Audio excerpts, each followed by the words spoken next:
Gerai perhiasan emas mewah Tiffany Co sudah lama membuka usahanya di Indonesia, namun Bea Cukai menyegel karena ada dugaan barang ekspor ilegal. Bagaimana modus yang dilakukan untuk mengakali pajak impor ini? Kita bahas bersama peneliti Pukat UGM, Zainur Rohman. Mas Zainur, selamat petang. Selamat petang. Mas Zainur, saya ingin tanyakan dulu, apakah kasus impor ilegal ini sudah sering terjadi dan modusnya ini seperti apa, Mas? Ya, sebenarnya sudah sering terjadi ya. Kalau kita lihat dari tahun-tahun sebelumnya, ada banyak kasus impor dan ekspor emas ilegal ya. Bahkan pernah diungkap oleh Menko Polhukam waktu itu, Prof. Mahfud, bahwa ada kasus dengan nilai ratusan triliun. Untuk Kurang modusnya lebih sendiri, Mas? modusnya adalah, ya, Untuk modusnya sendiri seperti apa ini? modusnya kurang lebih adalah ketika kewajiban pemberitahuan impor barang itu kemudian tidak diberitahukan secara benar gitu ya. Jadi misalnya mulai dari klasifikasinya atau juga mungkin barang setengah jadi ditulis sebagai barang jadi, sehingga ini menghindari kewajiban-kewajiban yang harusnya dilakukan oleh importir. Tujuannya untuk memperoleh selisih harga dan kemudian tidak membayar kewajiban-kewajiban sebagaimana yang diwajibkan di dalam Undang-Undang Kepabeanan. Nah, ini kemudian merugikan negara karena yang pertama mereka tidak membayar cukai dengan ketentuan yang seharusnya, tidak membayar pajak sesuai dengan yang seharusnya, dan juga kemudian membanjiri barang-barang ilegal masuk ke dalam negeri. Tentu ini adalah satu kejahatan ekonomi yang jelas ya bermotif keuntungan mendapatkan spread ya, perbedaan harga antara di negara tempat produksi dan juga dengan di Indonesia. Nah, yang menjadi pertanyaan, ini memang murni satu kenakalan, satu kejahatan yang dilakukan oleh importir, atau ini juga melibatkan oknum aparat bea cukai? Karena kan di dalam proses impor itu ada verifikasi, ada pemeriksaan yang dilakukan oleh bea dan cukai. Apakah kemudian ini hanya sekadar lolos atau diloloskan Ya. karena adanya bentuk-bentuk suap atau gratifikasi dalam bentuk kickback. Ini yang kemudian harusnya didalami, tidak hanya sekadar oleh bea cukai sendiri, harusnya bekerja sama dengan PPATK untuk mengetahui adanya potensi TPPU dan juga dengan aparat penegak hukum, apakah dengan kepolisian, KPK, atau pihak kejaksaan. Gitu, Bang. Kalau memang ada dugaan TPPU, apakah kemudian ada pihak-pihak lain yang diduga terlibat seperti yang tadi Anda sebutkan, Mas Zainur?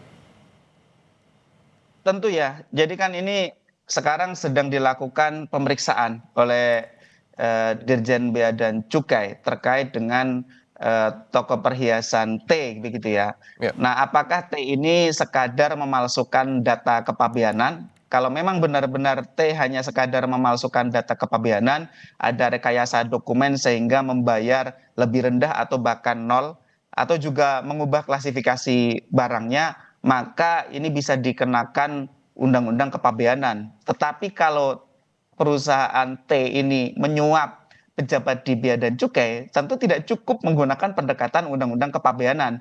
Yang harus digunakan justru adalah Undang-Undang Pemberantasan Tindak Pidana Korupsi dan juga Undang-Undang Tindak Pidana Pencucian Uang. Yang keduanya memiliki ancaman yang juga sangat beragam, bahkan bisa sampai kepada pembubaran badan usaha kalau korporasinya terlibat.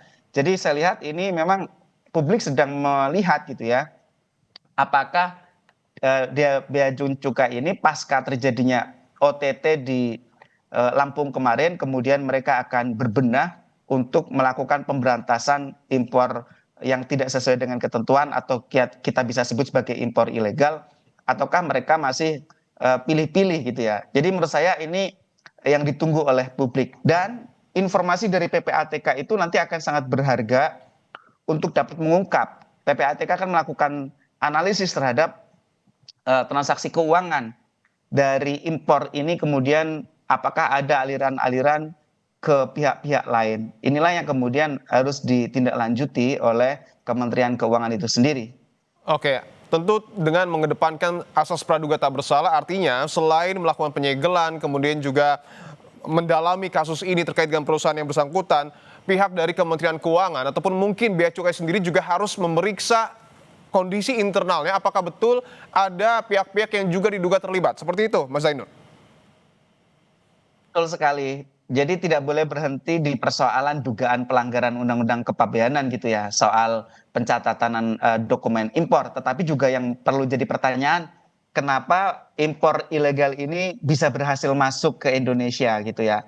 Kan nanti bisa diketahui apakah memang benar ini mereka saking canggihnya kemudian misalnya mengelabui klasifikasi barang impornya atau kemudian juga memalsukan dokumen impornya atau dengan modus-modus misalnya memecah barang-barang impornya agar kemudian tidak mudah untuk dideteksi, diselundupkan dengan berbagai cara, ataukah mereka berhasil untuk melakukan impor secara melawan hukum karena tugasnya itu telah dilemahkan dengan menggunakan suap atau gratifikasi. Jadi ini kan dua hal yang berbeda ya. Sekali lagi kita apresiasi langkah dari Bea dan Cukai untuk menegakkan ketentuan di dalam Undang-Undang Kepabeanan.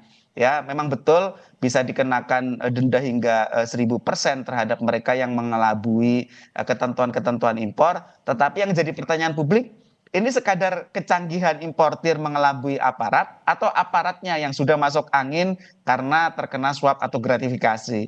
Jadi ya sekalian saja kalau menurut kami misalnya Menteri Keuangan Purbaya memang mau bersih-bersih secara sungguh-sungguh, ya ungkap saja semuanya begitu ya. Karena memang ini juga bukan perkara pertama gitu ya. Sudah ada perkara-perkara terdahulu, bahkan dulu pernah disampaikan sekali lagi oleh Menko Polhukam waktu itu, Prof. Mahfud MD, data PPATK ada impor yang sangat mencurigakan senilai 189 triliun emas yang diduga dilakukan secara melawan hukum.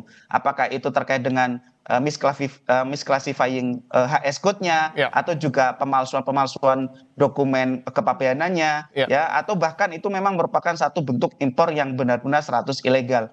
Jadi ya kita tunggu gitu ya apakah ini memang sungguh-sungguh untuk melakukan pembenahan ataukah ini sekadar sebagai respon pasca OTT KPK kemarin terhadap person-person di Bea dan Cukai. Oke, tentu kita tunggu transparansi proses hukum yang kini tengah berjalan. Terima kasih peneliti Pukat UGM, Mas Zainur Rohman telah bergabung di Kompas Petang. Saudara, tim gabungan Satgas Operasi Damai Kartens 2026 bersama Polda Papua dan Polres Bovendigul